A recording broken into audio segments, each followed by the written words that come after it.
1200 درهم. هاد التقسيم خصنا ان شاء الله نخرجوا منه الهري، الخضر والفواكه، اللحوم والاسماك، طوارئ، ستوك، وما نساوش التوفير. السلام عليكم، اهلا وسهلا ومرحبا بكم ونهاركم مبروك. كي درتو بنات نتمنىكم تكونوا بخير وعلى خير. 5 في احسن الاحوال، ما ناقصكم خير. مرحبا بكم معايا في نهار جديد وفيديو جديد على قناتي وقناتكم، قناه عواطف للاقتصاد والتدبير. كنرحب بكم جميعكم منين ما جيتوا، من طنجة للقويرة، الدول العربية، الجالية المغربية، أينما حللتم وارتحلتم. شكرا على اللايكات ديالكم، شكرا على التعليق ديالكم، شكرا على الكلمة الطيبة اللي كتخليو في حقي. الله يجعلها لكم ميزان الحسنات ديالكم المقبول. ومرحبا والف مرحبا بكل من كتابعني وما كتبخلش عليا باللايك وبالتعليق وبالبارطاج. كل من كيهمها هالقناه وباغيه تستافد معنا من الاقتصاد، تدابير، ميزانيه، تحديات، اي حاجه، مرحبا بك معنا اختي. ديري لنا واحد لايك وابوني واجي اختي نبداو التقسيم ديالنا. لاله مولاتي الحادقه المقرصه، لاله مولاتي كما كنقولوا كوني لالاتهم وبحداكتك فايتاهم. كوني ليا هاديك اللي واقفه مع دويرتها، هاديك اللي كيهمها راسها وليداتها وبس، كيهمها امور بيتها، ما عندهاش الوقت فين الدور ها ولا ها، فين تضيع الوقت ها ولا ها. عندها اختي اغرس باغيه يجي بدايه الشهر تكون باقا عندها شي حويجه في دويرتها اللي غتجر بها 3 ايام 4 ايام.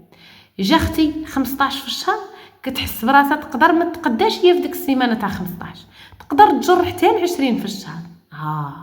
جا 30 في الشهر ما عندهاش مشكل، واخا يتاخر الصالير على الزوج راه عارفه براسها باقا جاره واحد السيمانه من مور الشهر. هذه هي اللي بغيتكم تعاندوا بحال هذه، هي اللي بغيتكم تنقلوا منها، هذه اللي كندوي عليها. تحياتي لسيدنا، الله يطول لنا في عمره والله يشافيه لنا والله يحفظه لنا، منور لنا الفليسات.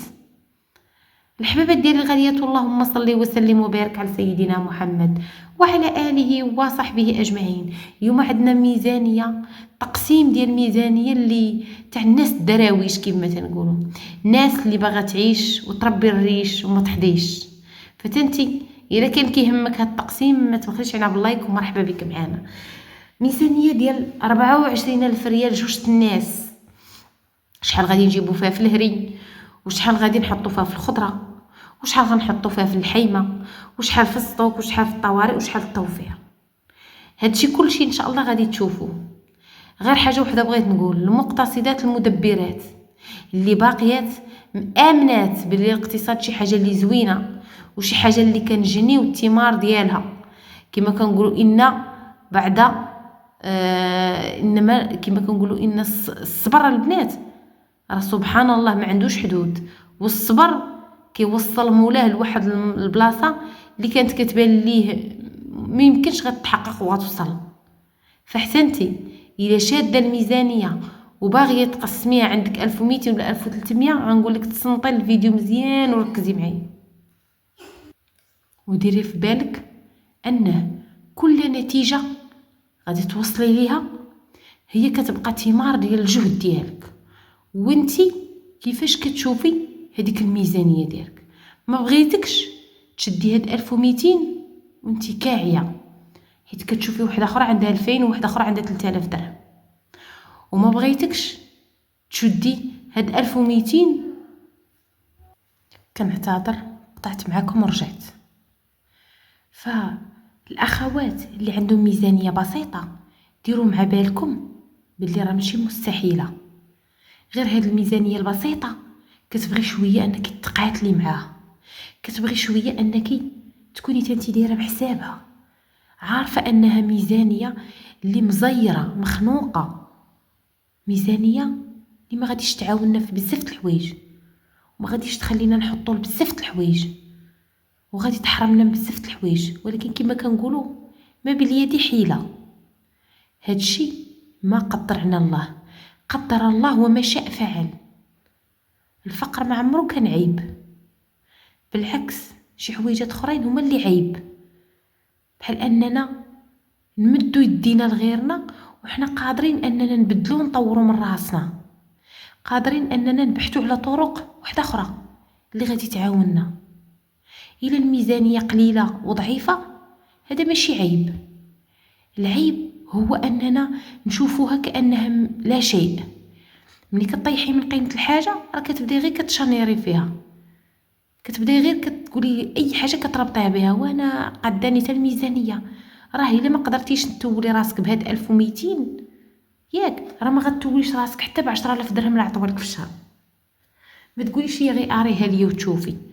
انا تنهضر معاك من الواقع، ما كاينش شي حاجه اريها ليا.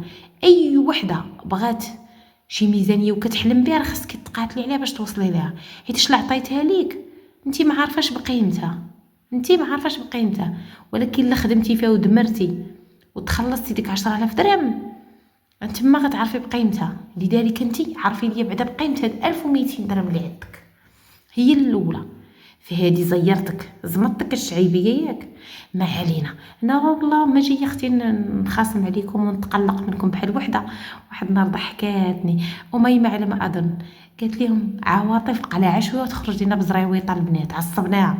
لهنا خطك عليا حاشا راه لا معيا بكم، هاد الكتف نهزكم فوق هاد الكتف، ديروها في بالكم البنات والله عزيزات وغاليات. فغادي ندوزو البنات التقسيم باش ما نطولوش بزاف. اول ظرف اللي انا راكو عارفين بالنسبه لي اهم ظرف في الميزانيه ديال الاكل هو ظرف الهري. هاد الظرف الهري لحد الان باقي القواعد ديالو ما تفهموش لبزاف الناس، باقي الحلول غايبين على بزاف الناس، باقي بزاف الناس ما كيعرفوش يتماشاو مع ظرف الهري، ولا كيفاش يخرجوا راسهم مع ظرف الهري، ولا كيفاش يسلكوا راسهم في ظرف الهري.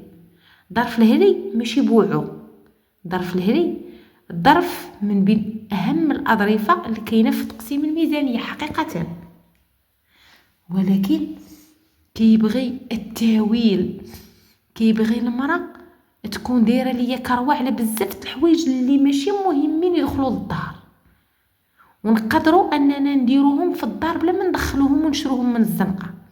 هذا هو الظرف الهري.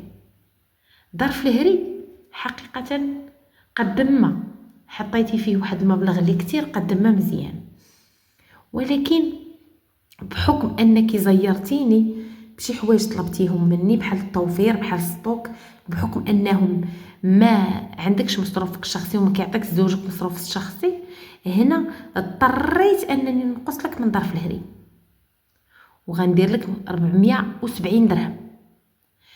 كنا كنعرفوا باللي كنبداو الشهر ماشي على الزيرو ماشي على الدس، ضروري تكون عندي شي حاجه في التقديه. كاينه اللي مثلا حتى ولو ناقصها بزاف الحوايج هاد الشهر كتلقاي عندها مواد تنظيف راه ما كيتسالوش كل شهر، كيديو غالبا شهرين حتى 3 شهور.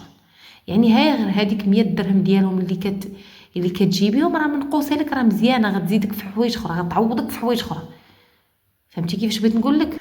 فانتي مثلا الا بغيتي تعيشي مزيانه عيشي بهاد الطريقه، فوقاش ما تكون عندي واحد الحويجه في هاد الشهر ياك فلوسها ما غاديش نشدهم ونطرطقهم ولا نمشي نزيدهم كماليات ولا نزيدهم ثانويات اللي انا حارمه منهم راسي داك الشهر والشهر اللي فات. لا، انا دايره مع بالي ما غاديش نجيب كميه كبيره في الكماليات، غادي نولي نجيب حدو قدو داكشي اللي انا اللي غيخصني ضروري بالنسبه ليا كيخلق ليا السعاده في دويرتي غنجيبو، وغادي نساير ليا بداك الشيء.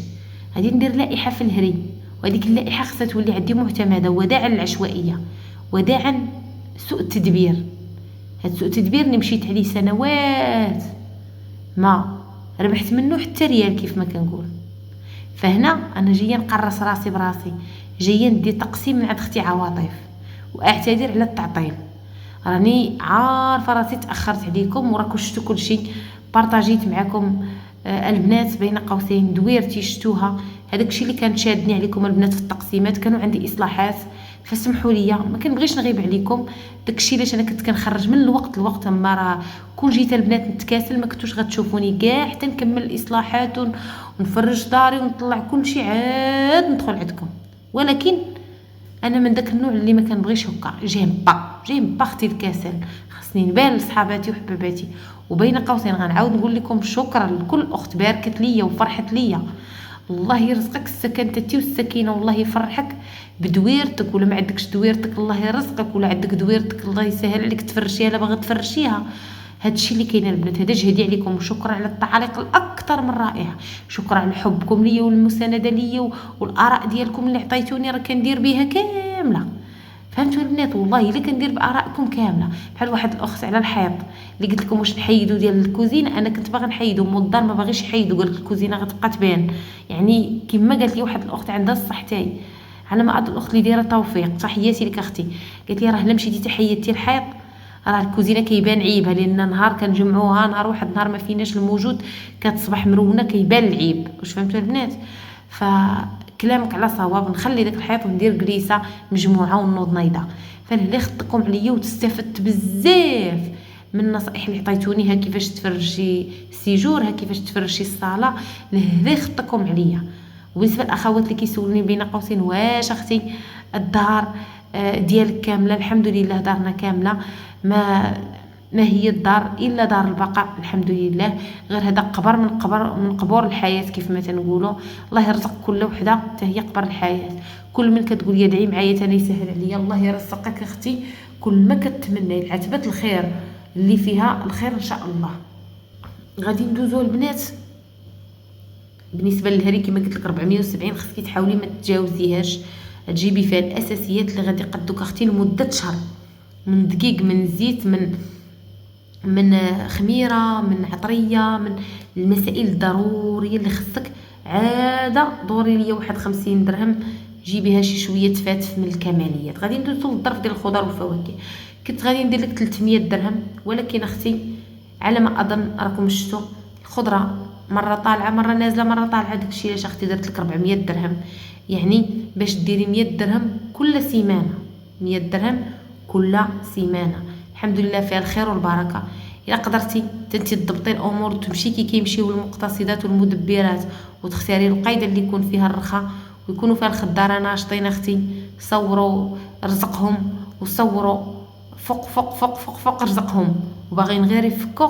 هذيك هي فرصتك انتي، هذيك هي فرصتك انتي اللي تقدري تجيبي منها حتى 30 درهم ديال التوفير. ما تضربيهاش، 30 درهم ديال التوفير تقدري تدخليها من كل سوق، وتدخلي معنا حتى انتي في التحدي اللي دايرين ديال المصروف من شهر 4 حتى شهر 7. كنعاود نذكر بالنسبه للاخوات اللي جداد والاخوات اللي داخلين معايا، راني عارفاكم البنات، راني شفتكم اللي خطكم عليا. غادي ندوزو لثالث ظرف اللي هو اللحوم والاسماك. اللحوم والاسماك غادي ندير لك اختي 200 درهم، 4000 ريال. غادي تحاولي يعني تقضيها للشهر وتوليها وتقسميها. خذي داكشي اللي كتبغي انت في اللحوم وفي الاسماك وفي التقليه وفي يعني كلشي، الدجاج وفي داكشي اللي كتبغي. المهم والاهم هو نقسم على حساب شحال انا كنستهلك. مثلا الا عندي الغدا والعشاء ضروريين خاصني ندير 60 ميكا في الشهر، انا تنمشي معكم البنات بطريقه اللي هكا بالتفصيل المفصل. بحال كي قالت لي واحد الاخت داك النهار، انا دويت لكم على البدايات ديالي فاش يلاه بديت في الزواج وكذا، وقلت لكم بالفعل قسمت الدجاجه 22 وافتخر، وباقي الفيديو في القناه. قالت لي كي درتي ليها وحده، قالت لي كي درتي ليها، ودخلي اختي الفيديو شوفيني كي غندير ليها. ياك ما بغيتي نجبد لك الدجاجه هنا ونبرك عليك فرت فرت فرت فرت هكا درت ليها.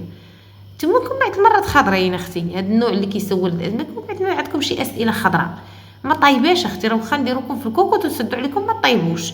تنهضر على هذا النوع. استسمح من حباباتي. واش انا تنقول لكم البنات قسمت 22 صافي، راه قسمت 22. واش انا داخله باش نبخل عليكم؟ انا ما داخلاش باش نبخل عليكم، داخله باش نعطيكم الاساسيات والبدايات، والحمد لله تيسرات الامور. وما بقيتش اختي كنقسمها 22. واللي كيقسموها تحياتي ليهم، لاني حاسه بهم.